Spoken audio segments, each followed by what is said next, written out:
I think probably what shaped my life the most goes back to my childhood with my parents. It Hmm. was values, it was commitment, focus and commitment, drive and determination, and continuous improvement. Those are values that I was raised with that are instilled in the WESCO culture. My mom was one that said, "Always do what you say you're going to do." It was about integrity, um, and and she said, "Your word is your bond. Your word is your bond." I could always count on her, and I've lived my life that way. My word is my bond, and it's something I try to instill in Wesco with how we serve customers. When we make commitments, we're going to live up and meet and exceed our commitments. My dad was an engineer, and that shaped me. I'm an engineer at heart. I'm an engineer by training. So for my dad, it was always about, look, there's a better way. You can always improve things. You can refine, you can optimize, you can make things more efficient, more effective. And that clearly shaped me as well. I didn't use the words continuous improvement growing up, but clearly that was ingrained in me. I built models. I worked on automobiles. So constantly, I got my hands active in doing projects, but I always was trying to find a better way. I got exposed to lean training and Six Sigma training earlier in my career, first at GE and then at Allied Signal, two other companies I worked for prior to Wesco. And when I joined Wesco, lean had just been launched by the prior CEO. So it's something that resonated with me. We're now in our second decade of our lean journey because I joined in 2004. And lean is alive and well. And with that, now we've added agile development. And I think we have this unique combination of lean methodology and all that that means ingrained across the organization as we build in agile development capabilities. And those two together are proving to be an outstanding kind of foundational driver for our digital transformation. So let me ask you this. You mentioned a couple of things that, it was about the upbringing, it was mom and dad, it was your background. Today, leaders are changing a lot. I've been talking to executive search firms and they say, the leaders of the 60s and 70s and 80s are not the same leaders as today. There's some things that are a common denominator. But do you consider yourself a servant leader, a leader that listens to his organization, to people, to his employees and customers? Is that your kind of style of I, management? I will tell absolutely. I will say I've always believed fundamentally that best talent wins, that you are only as good as the team you're part of. That's a fundamental belief that goes back into my childhood. And I will tell you that it's something that was was foundational when we put Annixter and Wesco together. We I developed a simple little mantra in the beginning because this was very unique, and we had two literally equal sized Fortune 500 companies coming together, which is exceptionally challenging in any time, but let alone against the backdrop of the pandemic. My mantra was we're going to take the best of each to create the best of both. Right. And typically when two companies come together, there's an acquirer and acquiree. We did not approach it that way. I personally literally looked at it and said, we are going to take the best of each company and we're going to use this as an opportunity to build a new company. And central to that was the talent equation and and this belief that best talent wins. And so we started with that, with evaluating and assessing the top leaders in both organizations and building an organization structure and leadership team. That was really step one once we closed the acquisition. The board of directors was heavily engaged. And to the other part of your question, I think the other thing that's absolutely critical in today's world, life and business for that matter, is continuous learning. Things are changing at an increasingly rapid rate. Everything's accelerating. And so if you're not continuously learning, adapting, evolving, you're moving backwards. Yes, So my belief is really speed plus agility, and that's foundational to what we're trying to build in the culture of what I call the new WESCO, which is these two Fortune 500 companies coming together to form the Fortune 200 company. of course.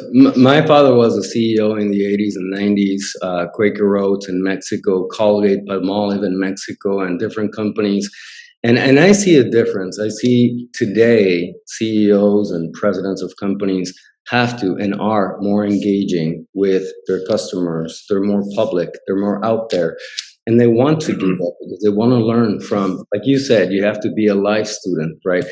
And so I love that. I love the fact that you say that you're that kind of leader, because those are the kind of leaders we needed during the pandemic. So I want to go into the pandemic.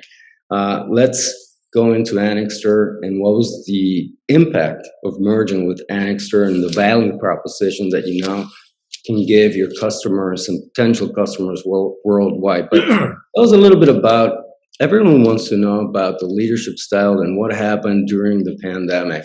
So first of all, how did you receive the pandemic? What was the impact for WESCO? What was the impact for your customers? And how did you manage it across the organization and your value chain? It's a remarkable story. Before the pandemic, I'll set the stage by saying in the middle of 2019, we had our WESCO annual investor day, and we were outlining the company, our future prospects. And something that I laid out for investors was, I said, look, we need to digitally transform as a company. We're business to business distribution. B2C retail distribution had digitally transformed over the last few decades. We're all the beneficiary of that. We can take our smart device and think about the products and services that we can get at our fingertips on a real-time basis. That did not exist 1.5 to 2 decades ago. Business to business, that value chain is in the early stages of digital. I believe the S-curve analogy applies not only to products and companies, but to industries. And I think our B2B distribution industry is at the beginning part of the steep part of the S-curve. So this is something that I laid out to investors and said, in distribution, we sit between suppliers and customers. We don't make the product. We develop services, put products together to form solutions for our customers. Our supplier partners have been consolidating over the last couple decades. Distributors were, but not at the same rate. And I thought it was an imperative for the distributors to come together in a more rapid rate of consolidation. I used the term, the bigs need to come together. And there are only a handful of the big distributors in business to business distribution in our value chain. And so you can imagine that created quite a buzz with the investors. Okay, well, who are you going to combine with? Now, WESCO had been acquisitive. We were founded as a captive distribution arm in Westinghouse in 1922. We spun out, became a separate private company, LBO-backed spin-out in 1994.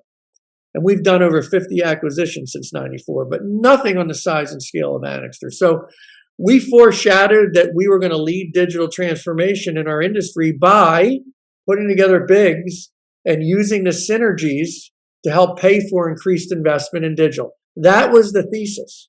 This is the middle of 2019. Annixter was going to go private. The board of directors had struck a deal and agreed to take the company to go private with a private equity firm. And this is in the latter part of 2019, because it's a publicly traded company, they had to go through a go shop period.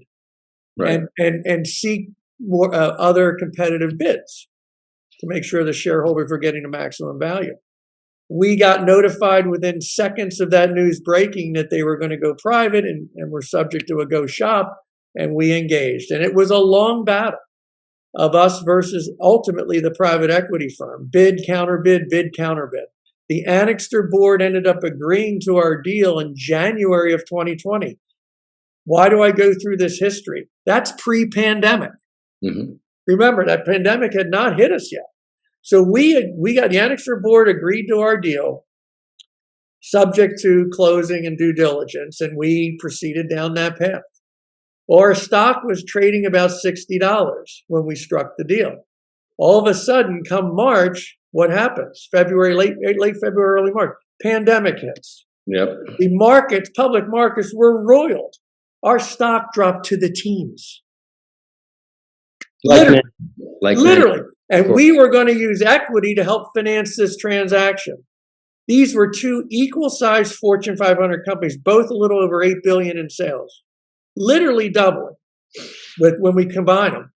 And we immediately pivoted in March of 2020. I went public and said, look, once we close this deal, here's what we'll deliver 3 years post-close. So I put financial commitments out there 3 years post-close that did not occur yet.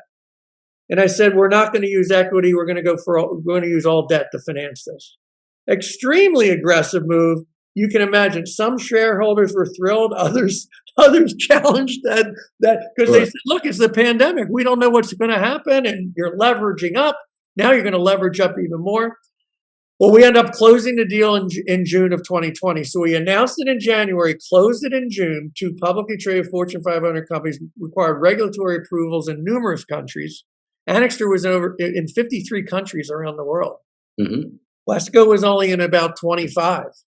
And so this was a remarkable combination. From the start, it was transformational. And we put the two companies together. And very aggressively, I said, start with the talent equation. But here's what's really important to note. We were categorized or deemed an essential business throughout the entire pandemic. The value chains we were classified as truly essential. So we did stay open. We maintained our operations. And we had to get very aggressive with how we managed our operations to deliver and provide supply chain solutions for our customers. What was paramount for myself and the entire leadership team was, first and foremost, we had a myopic focus on the customer and how are we going to serve them in these incredibly challenging times, unlike what any of us have faced in our careers, because none of us have managed through a pandemic. No. And before, and one last point, but of utmost priority through that, because we still had our operations running every day, was the health and safety of our employees. Of course. So we had to maintain that, and it was paramount, and we had to keep our operations open. We didn't have the luxury of saying, okay, you can all work remote, because we can't do that. We have products, we have warehouses, we have a trucking and transportation network, and we're keeping customers' operations running. In the meantime, our customers are dealing with challenges that were exceptional as they were evolving their businesses. So we're now 8 quarters into it, and we're achieving exceptional results, having raised those 3-year targets numerous times. But I can tell you, it was an exceptionally challenging period. And we have not seen we are not fully out of it in terms of the global supply chain is still impacted by the pandemic. They are not fully rebuilt yet. I wanted to ask you, for our audience and, your customers and stakeholders and everyone out there who already knows you, but some of us don't. Some of us don't know Annixter. Some of us did not know WESCO before. They're not brands that are out there like Coca-Cola. They're not retail. They're B2B. So just to let people know, what was WESCO before this merger? What was Annixter before this merger? And what are they now together as a company? And what value proposition are they bringing now to their new customers? Great question. Let me level set by stating the business-to-business distribution industry, if one were to think of it as an industry, is $3.5 to $4 trillion a year in the U.S. alone. Wow. And when you look at all these companies, the overwhelming majority of them are companies that are not household brand names, to your point.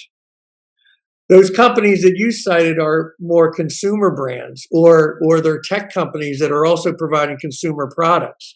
But everything we do, both WESCO and Annixter, is to other businesses. So we're business to business. So I just find that very interesting. It's an incredibly large industry that's still very fragmented. But to your question, WESCO was founded as the captive distribution arm of Westinghouse Corporation in 1922. It stands for Westinghouse Electric Supply Company. So it was a sales and service division that took all the Westinghouse products to market. It was the sales arm and the service arm. It spun out and became a separate company in 1994 with a management-backed leverage buyout. And we went public in 1999 with an IPO. It was an electrical distribution company. So what was that?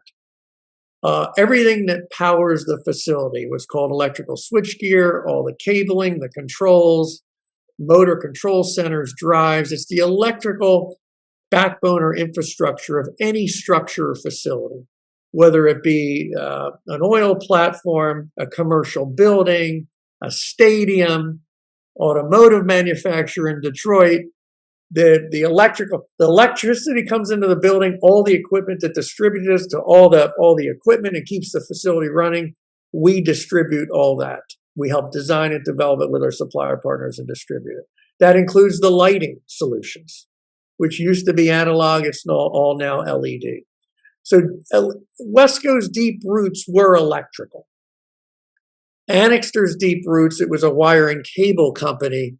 It was copper wire, connectivity solutions, and they organically pivoted into fiber optic connectivity. So they serve data centers and security solutions with the IP cameras. So when you think about the two companies, you had electrical and electronics, WESCO, you had data communications and security, Annixter, and both companies served the utility industry, power generation, transmission, distribution, grid, with a variety of products and services. When you put the two together, highly complementary. We're both considered leaders in our own right, but we had very little competitive overlap. Mm-hmm. Which is why regulatory authorities approved the deal in the U.S., so quickly.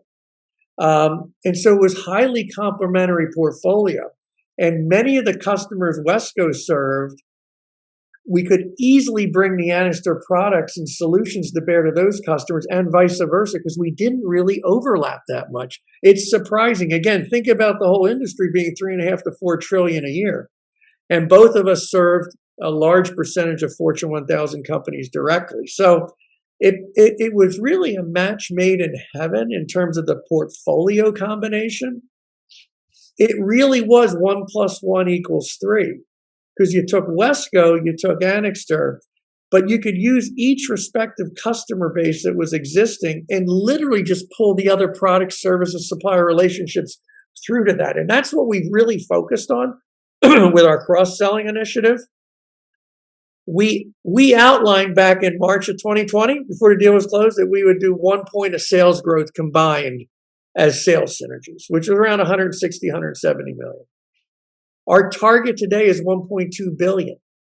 We raised that target several times. It's 7 times the size what we said in March of 2020. And we're 2 years into the deal. Now we're saying we're going to deliver $1.2 billion of this cross-sell sales synergy. So it's been an absolute grand slam in terms of match made in heaven. Culturally, your question, very similar cultures, both myopically focused on the customer. If you were to say, what's the DNA of both companies, just will go above and beyond the call of duty. The front end sales force, I'm inspired by them every day. They have personal relationships with our customers. They give out their cell phone number. They said, if you need anything to keep your facilities running, you call us 24/7. We will be there for you. Cool. And in many cases, we have operations that are literally operating on our customers' facilities. What I see now is that, especially after such a disruption like the pandemic, is that customers and suppliers work together more than ever, correct? So what can you tell your customers, potential customers around the world, about how to plan for a future disruption together as a value chain? It's an outstanding question, because what's happened as a result of this pandemic, and I've not seen a lot written about it yet, but it's notable. Supply chain is now a C-suite issue. It wasn't? Not to the same degree that other things were. Mm-hmm. No. When you look at the amount of time and energy was spent at the top of the C-suite and with boards of directors, not a lot of time spent on supply chain. You know, it's every other aspect of the business. And typically that was relegated to the ops and supply chain portion of the organization. But now it's about, if one thing the pandemic did, it put an electron microscope on these global extended supply chains, and that had been leaned out over time. There wasn't redundant, backup supplier relationships or backup capacity. They were just run very efficient and lean. And so any disruption, if it was, that was notable, could cause just significant effects. And we're seeing that. So now what I hear from our customers is it's all about supply chain resilience, supply chain integrity. We want sustainable supply chains, which does, to your question, require a higher degree of collaboration, teamwork by all the parties up and down the supply chain. That is central to WESCO, the new WESCO's value prop. Our value prop is supply chain integrity and resilience. And our customers are now saying to us, we'd like to do business with a smaller number of larger partners that can provide that resilience and integrity. We consciously have dramatically increased our inventories and driven much deeper and longer term strategic planning with our suppliers in the last 2 years since WESCO and Anixter came together, so we can provide that value prop to a even greater degree. And I will tell you, it's a key determinant or contributor to our success. We're outgrowing our market. We're taking market share, and it's because of that. Has there been a global redesigning of global supply chains based on the last 3 to 4 years of geopolitical issues, the pandemic? We're seeing a lot of companies redeploying their supply chains all over the world, and I've seen it. I'm from Mexico, for example, and I'm seeing the impact of the pandemic, bringing back a lot of companies and manufacturing back to the U.S., to Mexico, and everyone's saying you can't have everything on the same basket, and that's why I think, to your point, when you said companies want and customers want many more companies that can provide them more solutions instead of depending on just one. Right. So what do you think of this? Well, what you said is spot on. That's what we're seeing with all our customers. We serve the majority of the Fortune 500 companies. We serve direct. What I mean, there are direct customers. We also sell through contractors and integrators for some of our solutions. But so we have deep insights into with our engagement with customers, kind of what their thoughts, requirements, and planning is. And you are absolutely spot on. I mean, you pick an end market vertical, and I guarantee we're serving n number of customers in that vertical. So we have a tremendous breadth in terms of, because of what we do. We're not in one market segment. What you stated is absolutely true. We're seeing it's not globally being driven. It's being done inside each industry. Some companies are taking more of a lead than others, where they are looking end to end at their entire global supply chain. And they're looking at it through a lens of, look, as a risk management matter, we're going to have other disruptions going forward in the future.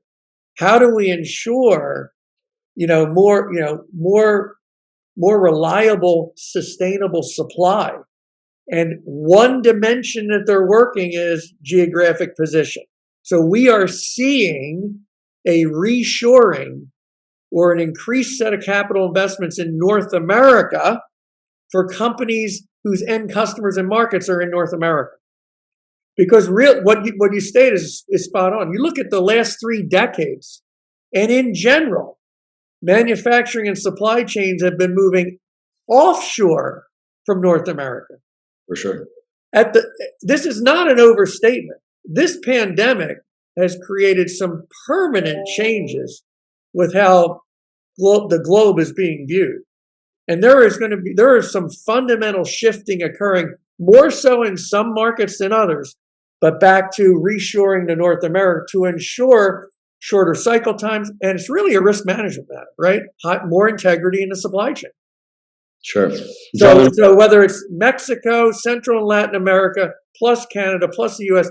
as a block, let's look at customers that are in those geographies and look at the supply chain and how much of that can be sustained to ensure integrity to those customers. That's what I see happen.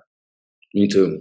John, question: which emerging technologies do you see impacting your industry, B2B distribution, and what's going to be the future of B2B distribution when you leverage on these technologies?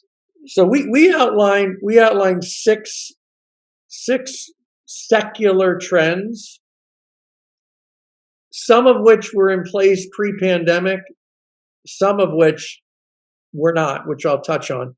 But in all cases, the pandemic's accelerating them.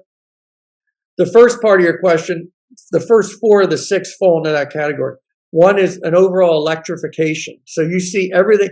Electrification is not just electric vehicles. Mm-hmm. It's the electrification of the entire infrastructure. Second, automation, and you hear the term IoT, Internet of Things, but it is basically, there's a multitude of sensors that exist across our customer base in all the different manufacturing environments. How do you take all that sensor data and unlock the power of that, integrate it and unlock the power of that big data? It's a tremendous opportunity. It's using automation and data communications to really run things much more efficiently and effectively. So you hear the term smart building, smart data center, smart factory. What's required is automation and IoT for that.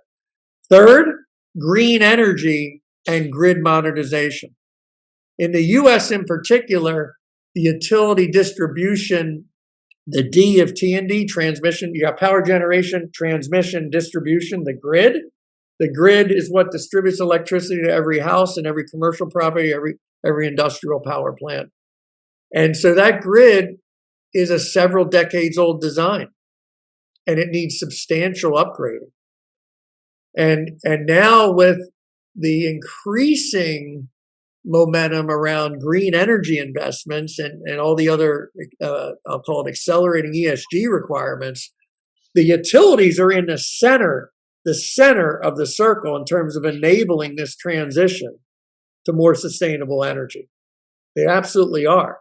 So green energy plus grid modernization, secular trend accelerating significantly. And then finally, I use the term, it's data communications and broadband communications, but I use the term 24/7 connectivity and security. So we want to be connected 24/7, and we want safe, reliable, and secure connections, which brings in the cyber requirements. So those secular trends, drive the technology and the technical requirements. They're accelerating. We're exceptionally well positioned with our deep roots in electrical and electronics, data communications, IP security, and utility.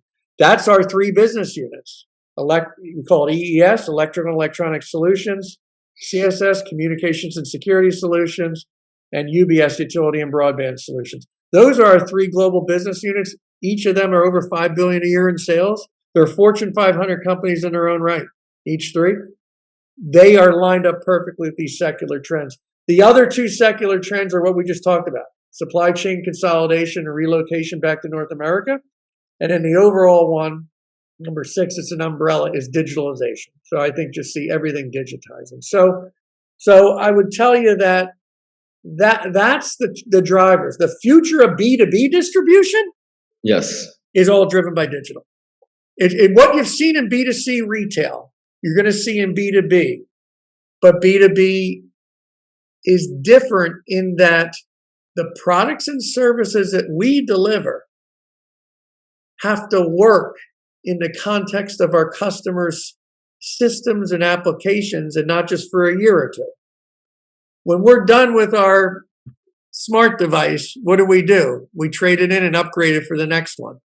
But when WESCO delivers products that work in our customers' operations, they have to work for 10, 15, 20 years and work in the context of the system. So it drives some different requirements.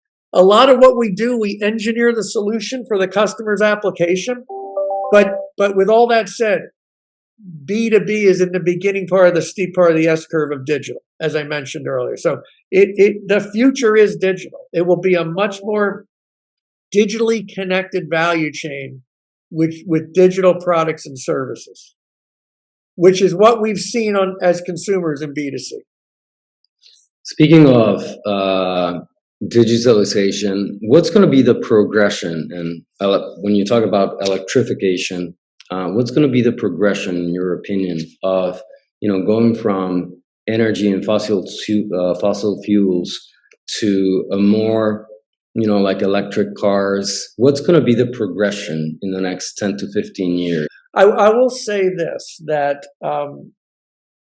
energy independence, energy security is, I think, a strategic issue at a nation level for all nations. If there's one thing we're seeing and what's playing out in Europe, we're seeing that. If you don't have control of your energy supply, I'm going to use the term supply chain, and you are at significant risk as a nation, because if someone else has control of that, they actually can do significant damage to your country. I'm not even addressing the economic considerations. I'm just addressing security. So the first point, it's a security matter. Second point, it is an economic matter. Okay, because if you don't have a good energy supply chain and sources of energy independence, and where you're going to have to overpay for energy, it's one of the primary drivers of an economy. You also will have trouble as a nation. So I'm just going to start there. First point. Second point, there is no doubt that there's a global drive for more sustainable, more efficient, more effective, greener energy. And I'm fully supportive of that. And WESCO is squarely in a position to deliver those solutions for its customers. We have an array of sustainable solutions working with our utility suppliers, our electrical suppliers, our automation control suppliers, our communication suppliers. So we're squarely focused on that. But we're not a manufacturer. We're a distributor. So inside our four walls, let's say our environmental footprint is a rounding error, quote unquote. We can have the biggest impact on our customers' operations, and we are focused on that with our services and solutions. With that said, and so I just see the increased investment to support alternative energy continuing to accelerate. But what percentage of the total world's demand of energy is provided by alternative energies today? And even under the most aggressive set of assumptions, you're going to still have classic fossil-based fuels and other, more of our traditional energy sources, not just for the next 5 or 10 years, much longer. So I do see, we serve those companies as customers. I see them being very aggressive with improving their operations and making them more energy efficient and more environmentally responsible. So there's my long-winded wind-up to say, I think you need an all-of-the-above strategy until you have an array of sustainable energy solutions that can substantially provide all the demand. How important is, and again, so everything you said is amazing. So we can strike out my question and just leave what you Okay. said. When you talk about energy independence, that's amazing. I really love that. I just interviewed the ex-chief software officer of the Air Force and Space Force. And we talked about cybersecurity, and we talked about how grids, for example, electrical grids and distribution channels and all these can be so highly impacted in the future. So how important is cybersecurity for you guys, for WESCO, and for... So first, let me say, this is a C-suite issue. It's a boardroom issue. This is a boardroom issue. It needs to be. It's a C-suite issue. It needs to be. And this is a top issue for all our customers and our supplier partners and us. I think in an increasingly connected world, by definition, this becomes a greater risk. Period. So Because everything is getting increasingly connected, and once you connect it, that means there's the ability to pull data from it, inject data to it, and potentially control it and manipulate it. The minute that happens, by definition, the risk profile has gone up exponentially. So this is going to be probably the biggest challenge for the world, increasingly as we go forward. would you say that? And so it's just incredibly important to invest in, the right solutions that provide the right level of cyber hardening. But here's the bottom line. My view of this is you're never done.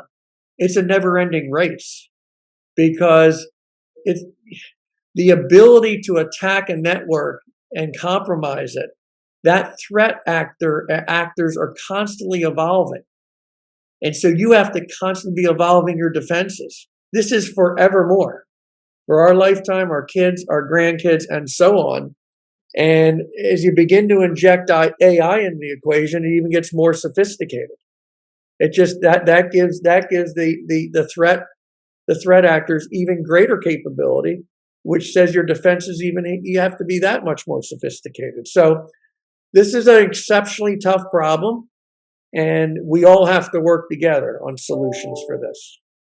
Of course, and you have to continuously retrain your employees and the population, because if one of them leaves the door open, you've got an attack, right? What your point is that no matter what you do with your system, you could have the most cyber hardened system and processes in the world. Right. The weak link is the individual person that gives up their credentials. Exactly. And how do you stop every person from giving up their individual? That's the issue. One person gives up their credentials unknowingly. There's the weak link. John, I know that we talked about this at the beginning. I love to leave it at the end, because most of the CEOs I spoke to in the last 2 years, when I asked them, what is your biggest challenge? And lately, they all say 1, 2, or 3 things, but usually 50% of them talk about talent. Yeah. What do you think of talent? I know you're passionate about talking about talent.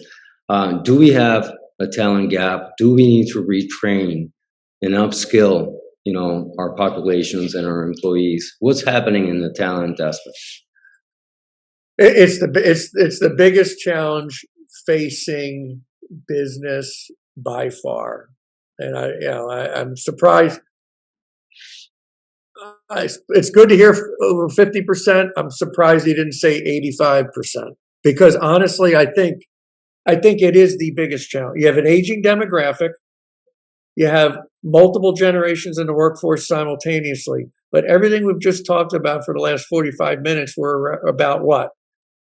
All these new requirements, how more competitive and global interlinked the world is, all these challenges, it's rapidly accelerating. That has huge implications for talent.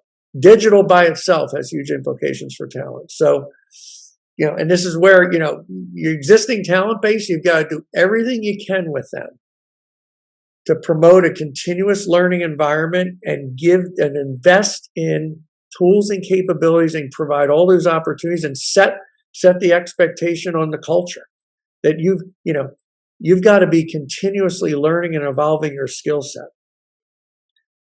Critical. We think we're doing that in our company, but that is my top priority. Recruiting, developing, retaining the top talent is my number one priority right now, honestly. Because again, we're only as good as the talent we've got, and we're not a manufacturer in particular. So we're a service organization. It's even more, it is at the top of the pyramid. And so it's just, and the problem is there is clearly a gap. There's a gap in numbers of jobs that need to be done and folks that can fill those jobs. Not even addressing the skills gap, which is even wider and getting wider because of everything we just discussed. So it is the biggest challenge. I think that I think the way we've tried to manage putting these two companies together, and if you think about it, best of each equals best of both. We survey our folks every quarter still. We're using a world-class consulting firm. They're still partnering with us. We agreed to a 3-year engagement, and we're benchmarking all our scores against their database, which has hundreds of world-class integrations in it. And we are getting very strong marks. It's like they said, look, WESCO didn't acquire Annixter. Annixter was not acquired by WESCO. It was two companies. We built a new company. We established a new mission statement, a new vision, a new set of values for the combined company, brand new, clean sheet of paper. Went out to all the employees 3 times and got their feedback. They helped shape them. Brand new leadership team. Went from single SEC segment reporting to 3 segments. And here we are today. We doubled the company, and 51% of the entire management team is Annixter. And the change management. But think about that. You go benchmark any 2 companies that come together, and 51% of the combined management is Annixter. So we truly went. It was not WESCO acquiring Annixter. It's a critical point. So we have done a great job retaining our talent, and we're working on really cool stuff, really exciting work with our digital transformation. And there's a higher order purpose. The sustainable supply chain solutions we're providing to customers, and those that are really interested in that, see that we are having an impact in a material way on sustainability. And now it's truly a global business. So we're in a good position to attract and develop the talent, and that's a battle we're fighting every day because we got a lot of openings and we're working that hard. So what's going to be the future of WESCO? Well, we're outgrowing the market, and we're digitally transforming. So, our vision is to be the best tech-enabled supply chain solutions company in the world. And I think we're well on our way achieving that vision. Best tech-enabled supply chain solutions company. And our mission is we build, connect, power, and protect the world. So I think, when I joined the company, let me give you a few mileposts. When WESCO spun out of Westinghouse, became a separate company, LBO spin out, 1994, it was $1.5 billion a year in sales. I joined in 2004 as chief operating officer, $3 billion a year in sales. So that first decade was 94 to 2004. I became CEO in 2009. So I've been CEO now 13 years. I became chairman of the board as well in 2011. Now we're well north of 20 billion. So look, we want to double and then double again, and then keep doing it. This is a virtuous cycle. So I think the most important let's do what we did again, even better. Right. And I think taking back all of the research I've done on you and the company and this interview, I think it's also about the customers and suppliers that you have and everyone you work with, and how to help each other to create a better value chain, correct? Yeah, we do say this. I think if you go talk to a lot of our folks, our greatest success and accomplishment is what we can do for our customers. It's an interesting thing. The DNA of a company, can you really change that? Thank goodness the DNA of WESCO and even Annixter it was all about the customer. It was completely myopically focused on the customer. Personally sacrifice, give out the cell phone, 24/7 accessible. We will solve your problem. So I didn't create that, and the management team is the beneficiary of that's kind of the core DNA. We put the two together. We're kind of nurturing that and amplifying that, but that is it. And so when we solve a customer's problem, and they say, "Boy, we couldn't have done that without you," that's what we take the greatest pride in. So last message to business leaders worldwide, in the US and everywhere, and also the new generation, because you talked a lot about talent and being ready, and upskilling yourself all the time and being a life student. What is your last message to everyone? Be the lifelong learner, continuous learning. Look, we're all in this together. So I do think increasingly, even though there's a lot of fractionalization occurring, we've got to collaborate and integrate and work this as a team, because it's about making the world a better place.